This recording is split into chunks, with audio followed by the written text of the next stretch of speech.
Next up coming to the stage is Joe Perzel, who has over 30 years of leadership, staff supervision, project management, and dealing with people of all walks of life. Please put your hands together for Joe. Oh, I can't see anybody out there. Thank you, everybody, for coming and attending and hanging out to the end here. My presentations on leadership concepts and other sage advice, these are called Joeisms because these are phrases I've heard, made a part of my life, and I repeat. So everybody that heard one of these phrases, raise your hand if you've heard it in the last 3 days because I've done like 6 presentations. My first one is, don't be a flat squirrel. Be decisive, right or wrong. Make a decision. The road to life is paved with flat squirrels who couldn't make a decision. You've all had a boss like that, right? Don't be that boss. Next one is, in the land of the blind, the one-eyed man is king. Even if you have to make a decision, you are often the best, smartest person that can make a decision. Even if you're not perfect, you don't know everything, make a decision and live with it. Because in the land of the blind, the one-eyed man is still king. Next is, do you want to be a chicken or a pig? The chicken, when it gives you the eggs, is not committed. When the pig gives you its product, it's all in.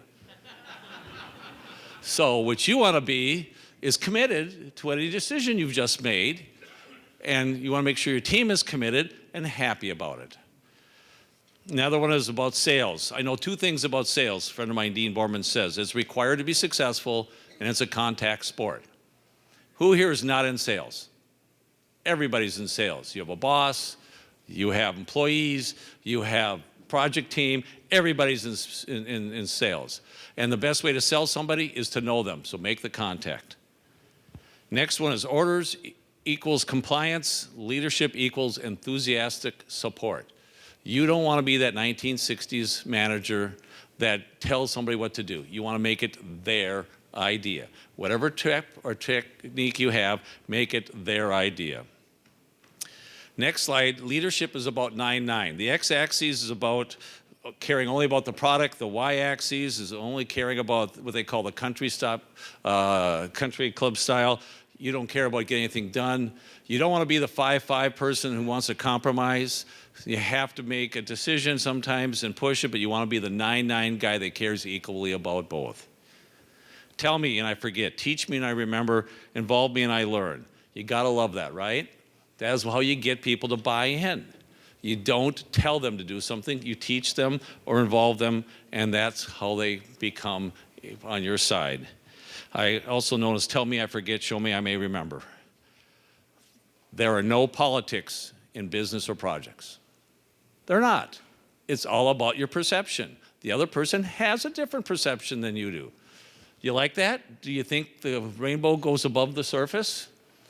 So my thing is, if someone has political thoughts, find out what their background is. Why do they think something's not a good idea? Next, be present. This literally is a piece of paper I took a picture of for my eye doctor. Why he decided to give that to me, I don't care, but I love it. How many of you have your nose in a laptop, in a phone, in a tablet, and aren't present? If you want to be a good leader and you want to be a good communicator, you need to be present. The biggest communication problem is we do not listen to understand, we listen to reply. All right? If you can repeat back what you understand, if you get the other party to say, yes, you've got it, then you can reply because you understand and you're replying to them. So make sure you understand before you jump in. Us ADD folks struggle with that. You have 2 ears, 1 mouth, use them proportionally. All right? Great deal, because if you're listening and you're present, then you can learn and you can make good decisions and you can move forward. Sorry, millennials, email, IM, and text are not for delivering bad news, communicating with people where they might react negatively, negative negotiations, any of that stuff. Good news is, it is still fine for communicating something that's agreed upon and good news. Don't send bad news via an email. Someone will blow up, won't be a good outcome. Convincing yourself does not win an argument. This was an old boss of mine. Whenever I came in and I knew exactly what I was right and I sold him, I was good. My point here is make sure the other person has bought the idea. Convince them, don't convince yourself, and again, they might have a different background. We are in violent agreement. I gotta love this GIF. This is what a violent agreement looks like. Somebody has to stop and say, oh, we're in violent agreement. What happens next? What does the other person do? Oh, yeah, you're right. So stop dancing, quit wasting time, point it out, move on. Agreement does not equal consent. How many people have heard, I love that idea? Sounds great. Oh, great, creative. Does that mean yes, I bought?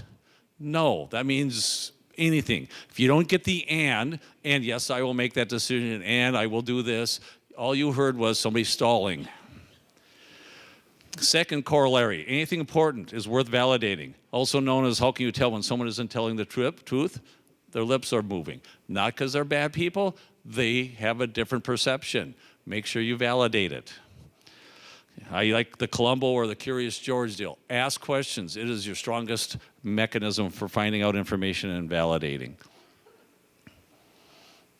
Uh-oh, got done too fast. Uh-oh, is it stuck? There's no way I have time. There we go.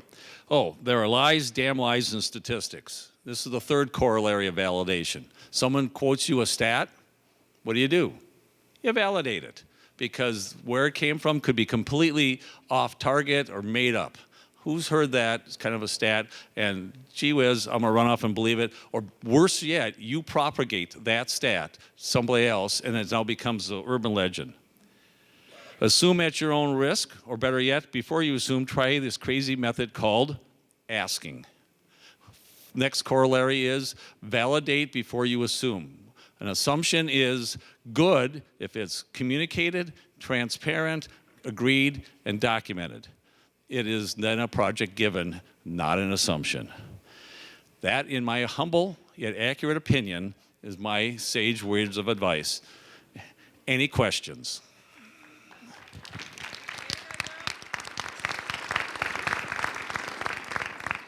All right. Thank you, Joe.